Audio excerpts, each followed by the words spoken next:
Wherever you go, whatever you do, throw a little at it. Omax, Vest and Briefs.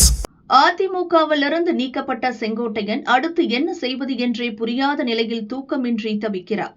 பாஜவை நம்பியதால் நட்டாற்றில் நிற்கிறார் என அதிமுகவில் இருக்கும் செங்கோட்டையன் நலன் விரும்பிகள் கூறுகின்றனர். அவர்கள் மேலும் கூறியதாவது: அதிமுகவிலிருந்து பிரிந்தவர்களை ஒன்றிணைக்குமாறு செங்கோட்டையன் கெடு விதித்த போது அவரது கட்சி பதவிகள் பறிக்கப்பட்டன. அவரது ஆதரவாளர்களின் பதவிகளையும் அதிமுக பொதுச் செயலர் பழனிசாமி சேர்த்து பறித்தார். ஆனால் கட்சியிலிருந்து செங்கோட்டையனை நீக்கவில்லை. அப்போது டில்லி சென்ற செங்கோட்டையன் அங்கு பாஜவை சேர்ந்த மத்திய அமைச்சர் நிர்மலா சீதாராமனை சந்தித்து பேசினார். இதனால் அவருக்கு பாஜ மேலிட ஆதரவு இருக்கலாம் என பழனிசாமியும் நம்பினார். அதற்கேற்பவே அரசியல் சூழல்களும் அப்போது இருந்தன. செங்கோட்டையன் விஷயத்தில் பழனிசாமி பொறுமையாக நடந்து கொண்டார். கட்சியிலிருந்து அவரை நீக்குவதில் அவசரம் காட்டவில்லை. இந்த சூழலில் முத்துராமலிங்க தேவர் குரு பூஜையில் அதிமுகவிலிருந்து நீக்கப்பட்ட பன்னீர்செல்வம், சசிகலா, அமமுக பொதுச் செயலர் தினகரனை செங்கோட்டையன் சந்தித்தார்.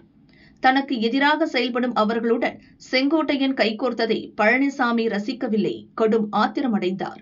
இனியும் செங்கோட்டையன் மீது நடவடிக்கை எடுக்காமல் இருந்தால் கட்சி தலைமைக்கு எதிராக பலரும் குரல் எழுப்பக்கூடும் என அச்சப்பட்டார். டில்லியில் இருக்கும் கட்சியின் மூத்த தலைவர்கள் வாயிலாக பாஜ தலைமையிடம் சில தகவல்களை கொண்டு சென்றார். செங்கோட்டையன் விஷயத்தில் பாஜ பின்னணியில் இருப்பதாக பழனிசாமிக்கு சந்தேகம் இருக்கிறது. அவரை உடனடியாக கட்சியிலிருந்து நீக்கும் முடிவை பழனிசாமி எடுத்துவிட்டார். பாஜவின் நிலைப்பாடு என்ன என்பதை அறிய விரும்புகிறோம் என பாஜ மேலிட தலைவர்களிடம் அதிமுக தலைவர்கள் எடுத்து சொன்னார்கள். அவர் விஷயம் முழுக்க முழுக்க அதிமுக உட்கட்சி பிரச்சினை சம்பந்தப்பட்டது.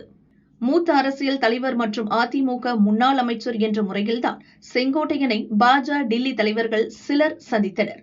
அதில் பாஜ தலையிட விரும்பவில்லை. அவர் விஷயத்தில் பழனிசாமி என்ன முடிவு வேண்டுமானாலும் எடுத்துக் கொள்ளலாம் என சட்டென கூறியுள்ளனர். உடனே இந்த தகவலை பழனிசாமிக்கு கொண்டு சென்றனர். அதையடுத்து செங்கோட்டையன் மீது நடவடிக்கை பாய்ந்தது. தன் விஷயத்தில் பாஜ இப்படியொரு நிலைப்பாட்டை எடுக்கும் என செங்கோட்டையன் கொஞ்சமும் எதிர்பார்க்கவில்லை. அடுத்து என்ன செய்வது என்று புரியாத நிலையில் உள்ளார். தன்னை கட்சியிலிருந்து நீக்கிய நாளில் இரவு முழுதும் தனக்கு தூக்கமே இல்லை என செங்கோட்டையன் கூறியிருப்பதன் பின்னணி இதுதான். இனி செங்கோட்டையன் அரசியல் எதிர்காலம் என்னவென்று தெரியவில்லை என அவர்கள் கூறினர்.